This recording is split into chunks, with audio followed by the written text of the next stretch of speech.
11번째 불변의 법칙. 비극은 순식간이고 기적은 오래 걸린다. 5탄이에요. 좋은 일은 천천히 일어난다. 좋은 일은 점진적인 변화가 쌓여서 일어나기 때문에 시간이 오래 걸리지만 나쁜 일은 갑작스러운 어떤 그런 사건 때문에 발생하기 때문에 순식간에 일어난다는 거죠. 1950년대 이후에 미국에서 심장질환으로 사망할 확률이 70% 이상 감소했다고 합니다. 만약 그렇게 감소하지 않았으면 심장질환으로 사망한 미국인이 지금 현재보다 2,500만 명이나 더 많았을 거라고 하는데요. 근데 이런 변화도 가까이서 보면은 아주 별거 아닌 것처럼 보였다는 거죠. 1950년대부터 2014년 사이에 매년 연평균 1.5%씩 감소했습니다. 사람들이 심장질환 사망자 지난해보다 1.5% 감소라는 뉴스를 보면 신경에 났을까요? 전혀 안 쓰겠죠. 근데 이런 것들이 누적되어서 엄청난 사망률 감소를 만들어낸 거죠. 대표적인 게 세균의 발견 같은 겁니다. 세균이 발견되고 난 다음에 이 세균이 병의 원인이라는 것을 인정하는 데까지는 200년이 걸렸다고 합니다. 그리고 이 세균을 소독하는 법을 발견하기까지는 30년이 걸렸고 또 페니실린이라는 것이 상용화되기까지는 60년이 더 걸렸다고 합니다. 이렇게 천천히 오래 걸린 거죠.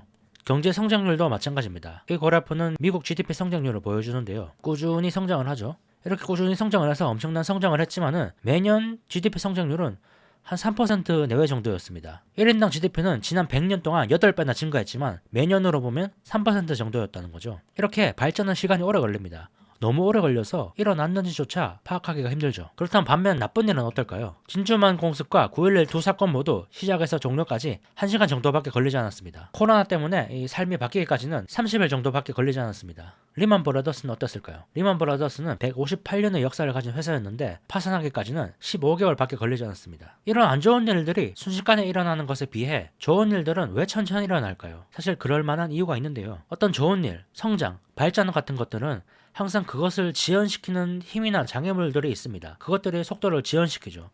이 세균이 질병의 원인이라는 것을 인정하기까지는 그 전에 가지고 있던 선입견 이런 것들이 많았겠죠. 그런 학자들이 많았겠죠. 그 때문에 질병의 원인으로 인정받기까지 오래 걸린 거겠죠. 새로운 사업 모델 같은 것도 기존의 시장 플레이어와 싸워야겠죠. 테슬라는 기존의 플레이어들, 기존의 전기차가 아닌 내연기관차들, 기존의 기득권들과 맞서 싸워야 됐을 겁니다. 그래서 이런 성장 같은 것들은 엄청나게 느릴 수밖에 없습니다. 반면에 이런 것들, 이런 위기들은 누군가 막으려고 하진 않고 전부 다 피하려고만 하죠. 그렇기 때문에 순식간에 일어납니다. 사피엔스의 저자 유발 하라리는 이렇게 말했습니다. 평화를 누리기 위해서는 거의 모든 사람이 현명한 선택을 해야 한다.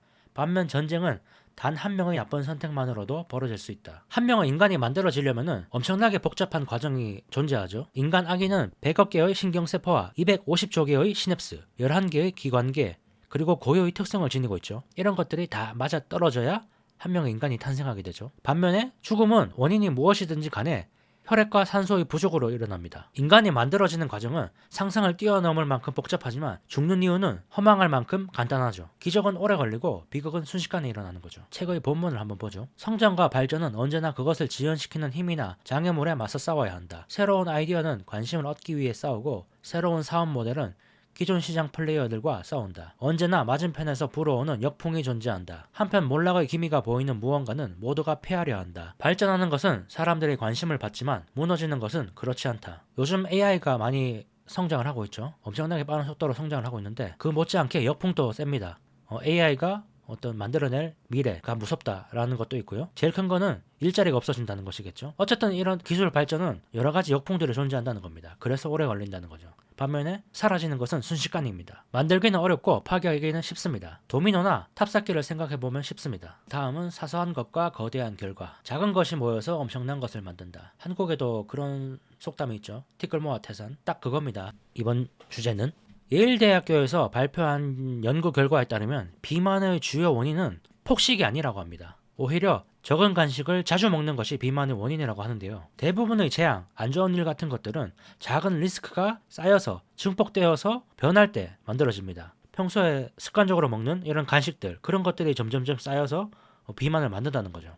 반대도 마찬가지입니다. 어떤 좋은 것들도 하찮아 보이는 뭔가가 조금씩 누적되면은 좋은 결과를 만들어내죠. 평소에 조금씩 운동을 한다면은 그것이 쌓여서 건강해질 수 있는 것처럼 말이죠.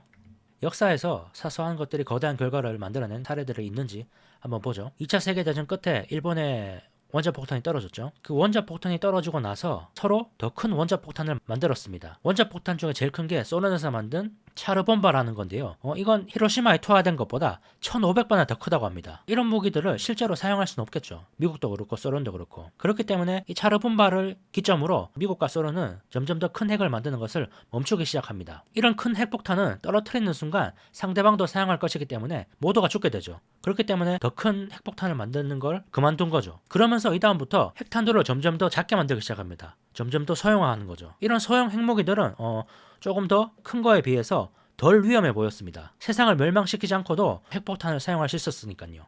근데 바로 이 부분, 세상을 멸망시키지 않고도 핵폭탄을 사용할 수 있다는 것, 그것 때문에 실제로 전쟁에서 핵 사용 가능성은 오히려 더 올라갔습니다. 더 높아졌다는 거죠. 이전에 큰 핵들은 한번 사용을 하면은 다 죽기 때문에 리스크가 너무 컸죠. 반면에 이런 작은 것들은 국소적으로 사용할 수 있었기 때문에 더 사용 가능성은 높았습니다. 근데 한번 생각을 해보면은 이런 작은 핵탄두는 사용 가능성이 높습니다. 세상을 멸망시키지 않고도 사용할 수 있기 때문이죠. 그럼 그걸 사용했다면은 내가 작은 것을 사용했다면은 상대도 작은 걸 사용하겠죠. 그럼 다시 나는 그것보다 조금 더 큰 걸 사용할 겁니다. 그러면 상대방은 그것보다 조금 더 큰 걸 사용하겠죠. 조금 더 큰 거, 조금 더 큰 거, 조금 더 큰 거. 이런 식으로 결국에는 큰 폭탄을 사용하게 되는 그런 상황이 온다는 거죠. 위험하기 때문에 작은 핵폭탄을 만들었는데 실제로는 그 작은 핵폭탄 때문에 큰 핵폭탄을 사용 가능성까지 더 높아진 거죠. 큰 폭탄만 있을 때보다 더 위험해졌다는 거죠. 작은 핵폭탄 때문에. 이 사람이 오펜하이머죠. 원자폭탄의 아버지라고 불리는데요. 이 오펜하이머는 소형 핵무기 개발을 적극 추진했다고 합니다. 근데 나중에는 그것을 실수했다고 인정했죠. 소형 핵무기가 대형 핵 공격이 일어날 가능성을 오히려 더 높였기 때문입니다. 작은 것들이 큰 결과를 만들어낸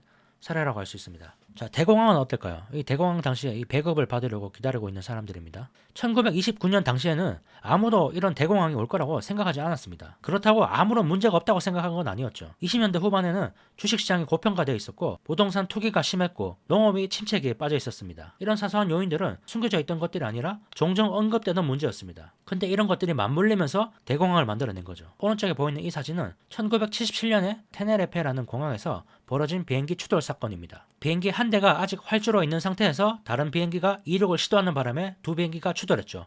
그 결과 583명이 사망했습니다. 사후 분석 보고서를 보면 이렇게 적혀 있습니다. 11개의 개별적인 우연한 사건과 실수가 발생했고 대부분 사소한 것이었다. 이것들이 정확히 맞아떨어지면서 충돌이 일어났다.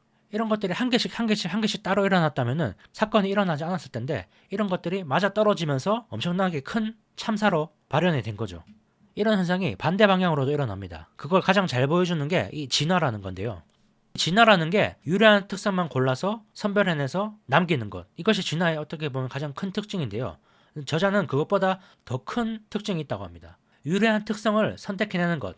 그것을 무려 38억 년 동안이나 누적시켰다는 점입니다. 진화를 보면은 대부분의 종에서 수천 년 동안 일어나는 변화는 너무나 사소해서 알아채기조차 힘듭니다. 수천 년 동안 일어나는 변화인데도 불구하고 알아채기조차 힘들다는 겁니다. 근데 그런 것들을 38억 년 동안이나 누적하니까 대단한 것으로 보이는 거죠. 관건은 작은 변화들이 아니라 시간입니다. 아주 작은 변화라도 38억 년 동안 쌓이면은 마법처럼 보이는 거죠. 근데 이런 누적된 유리한 특성들이 만들어낸 결과가 인간들인데 아이러니하게도 그 인간들은 누적된 시간을 잘 이용하지 못합니다. 대표적인 경우가 바로 투자죠. 앞서 말했다시피 미국 주식에 투자를 했을 때 20년간 보유를 하면은 100% 확률로 수익을 봅니다. 누적된 시간만 이용하면은 수익을 볼 수 있다는 거죠. 근데 사람들은 빨리 부자가 되기 위해서 누적된 시간을 이용하지 않습니다. 자, 이 사람은 하워드 막스라는 사람이죠. 아주 유명한 투자자죠. 제 채널에서도 한번 소개를 했었죠. 투자와 마켓 사이클이라는 책으로 한번 소개를 해드렸었는데요. 하워드 막스가 우리가 아주 훌륭한 투자자라고 얘기를 하지만은 연간 수익률이 상위 25%에 든 적이 한 번도 없었습니다. 한 해도. 하지만 하워드 막스의 수익률을 14년간 길게 보면은 상위 4%에 속합니다. 이런 수익률을 10년간 더 유지하면은 상위 1%에 들어갈 겁니다. 한 해의 성과만 놓고 보면은 결코 뛰어나다고 말할 수는 없지만 결국은 길게 놓고 보면은 최고의 투자자가 되는 거죠. 책의 내용을 한번 보죠. 당신이 던져야 할 중요한 질문은 어떻게 하면 최고의 수익률을 달성할까가 아니라 내가 장기적으로 유지할 수 있는 최선의 수익률이 얼마일까이다. 오랜 기간에 걸쳐 쌓인 작은 변화가 엄청난 변화를 만들어낸다. 늘 그래왔다. 내가 장기적으로 유지할 수 있는 수익률이 얼마인지 알고 그것을 유지하려고 노력해야 된다는 거죠. 최고의 수익률을 달성하려고 노력을 하다 보면은 무리하게 되고 큰 리스크를 지게 되죠. 그러면은 장기적으로 좋은 성과를 낼 수 없다는 게 이 저자의 말입니다. 사소한 것이 거대한 결과를 만들어냅니다. 늘 그래왔죠. 불변의 법칙 13번째입니다. 희망 그리고 절망. 최고의 경영 전략은 비관론자처럼 저축하고 낙관론자처럼 투자하는 것이다. 발전을 위해서는 낙관주의와 비관주의가 공존해야 된다는 말인데요. 이런 특징을 보여준 대표적인 사람이 바로 빌 게이츠입니다.